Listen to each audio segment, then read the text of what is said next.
I keep a photo on my desk at the hospital. It's a small one, tucked into the corner of my monitor where most people prop up pictures of their kids or their dogs. Mine is of a cabin. It sits at the edge of a lake in northern Michigan, surrounded by pine trees so tall they look painted against the sky. My grandmother built that life there for 40 years, and when she passed, she left it to me.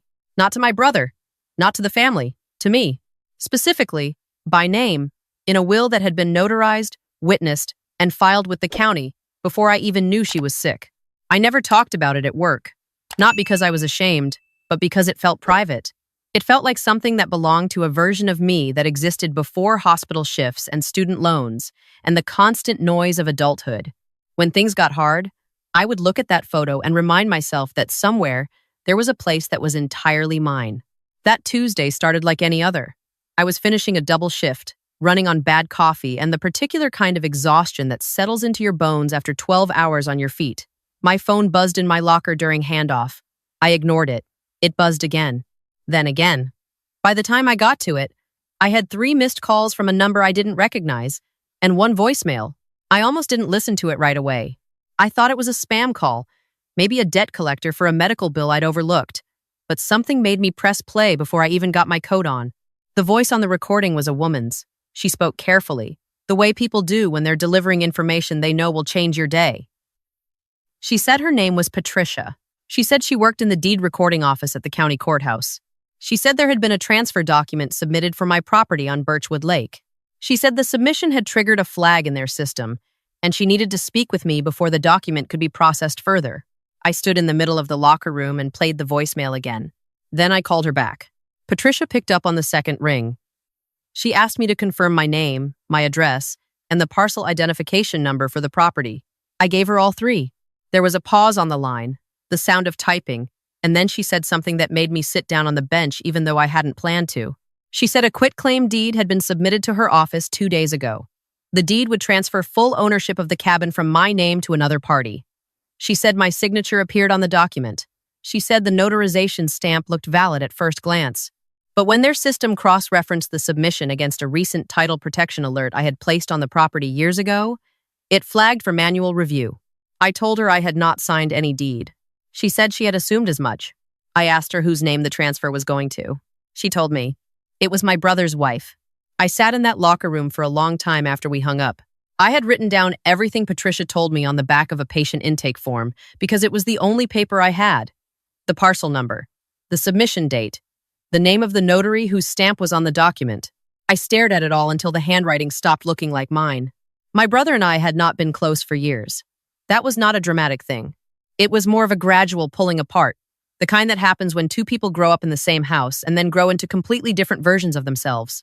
He was older than me by 7 years. He had always been the one our parents introduced first at family gatherings, the one whose opinion carried more weight at the dinner table, the one who assumed, without ever saying it directly, that he was somehow the default person in the room. When our grandmother passed 18 months ago, he had stood at the edge of her hospital bed and cried. I had believed that was real. I still believed it was real. I did not think grief and greed were mutually exclusive. I knew by then that people could mourn someone and still, in the same breath, feel entitled to what that person left behind. I did not call him that night. I drove home, sat at my kitchen table, and opened my laptop. I pulled up every document I had related to the cabin. The deed with my name on it transferred at the time of probate. The will.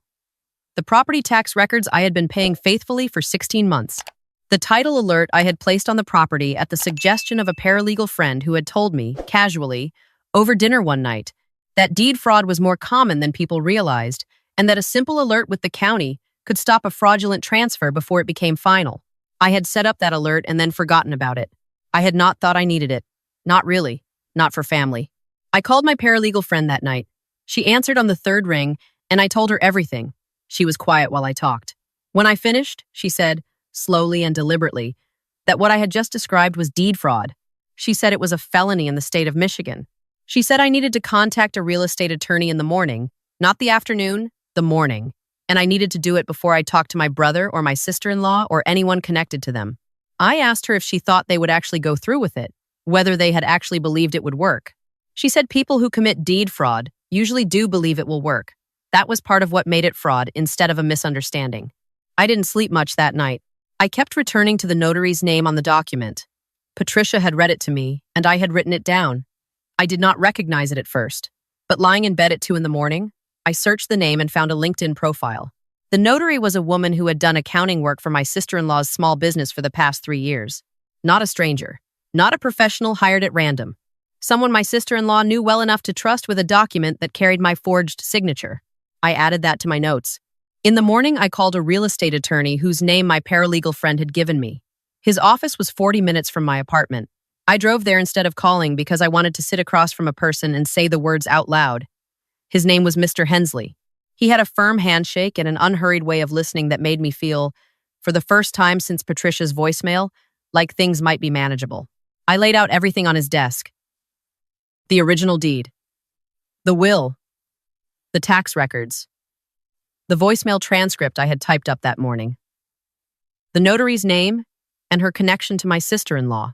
He read through everything carefully and then set the papers down and folded his hands.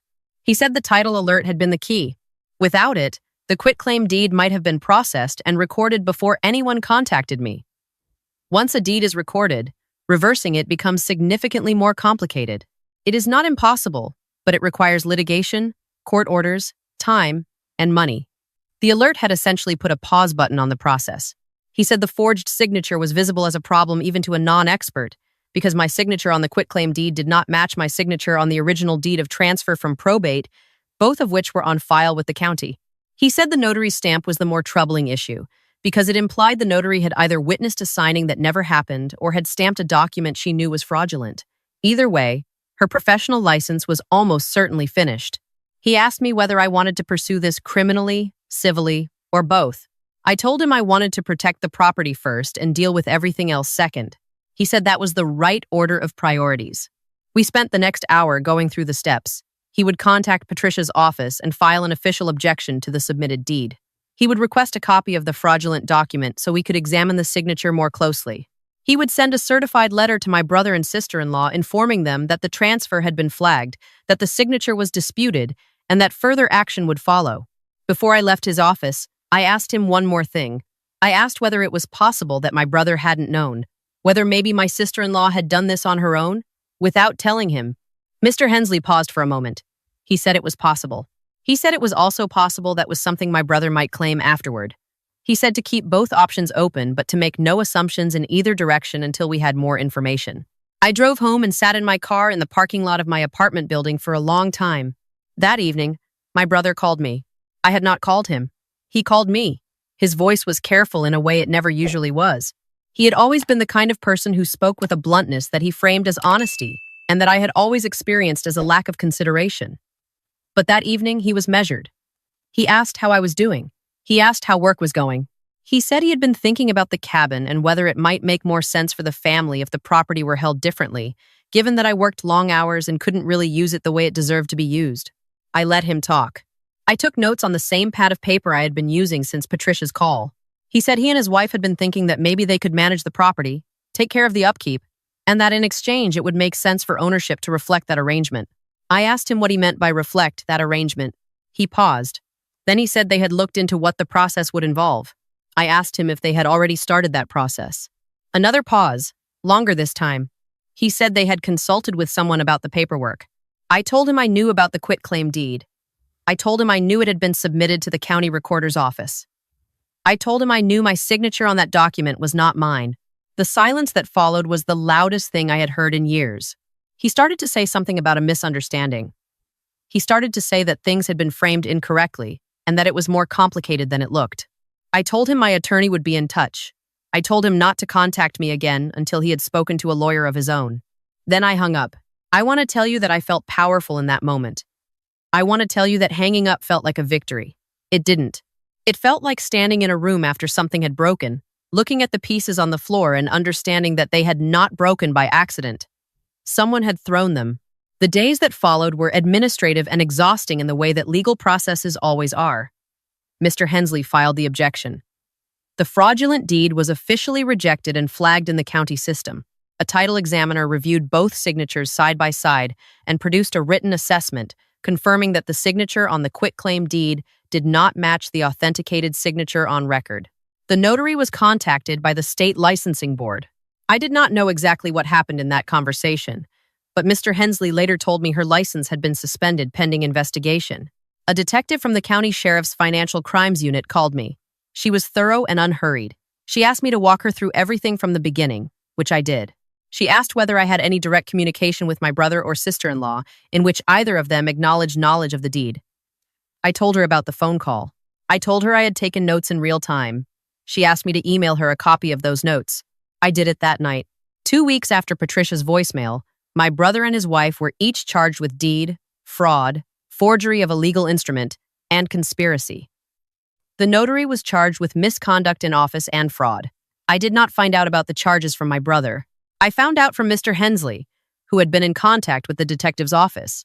My mother called me the day after the charges were filed. That call was harder than anything else in this entire process. She was not defending what they had done. She was not asking me to drop anything.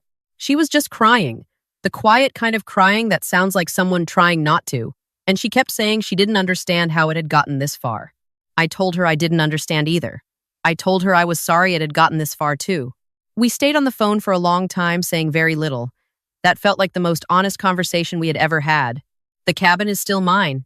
The deed is still in my name. The title alert is still active, and I have since placed a secondary alert through a private title monitoring service, because now I understand that these things are not paranoid precautions. They are basic protection. If you own property, any property, you should look into deed fraud protection in your county today. Some counties offer it free of charge. It takes 15 minutes and it can stop something like this before it becomes a legal crisis that costs you months of your life. I have not spoken to my brother since that phone call. I do not know what the outcome of his case will be. The process is ongoing. What I know is that the wire never moved. The property never transferred. The signature that was not mine did not hold.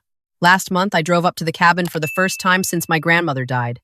I had been avoiding it, not consciously, but the way you avoid things that are tangled up with grief and violation at the same time.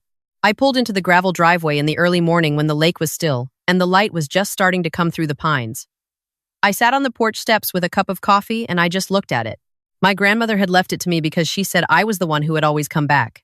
Every summer, every holiday, sometimes just for a weekend when things in my regular life felt too loud.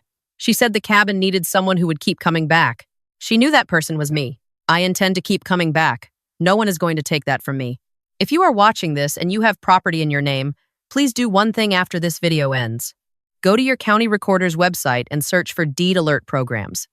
If your county has one, sign up today. If it doesn't, look into a third-party title monitoring service. The cost is minimal. The protection is real.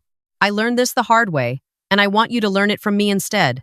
And if you are watching this and you recognize something in this story, if there's someone in your own life who has access to information about your property and who has made comments that felt like more than just conversation, trust that feeling. Document everything. Talk to a real estate attorney before you talk to the person who is making you uncomfortable. The attorney-client relationship exists for exactly this reason. My name is on that deed. My grandmother put it there on purpose. It will stay there.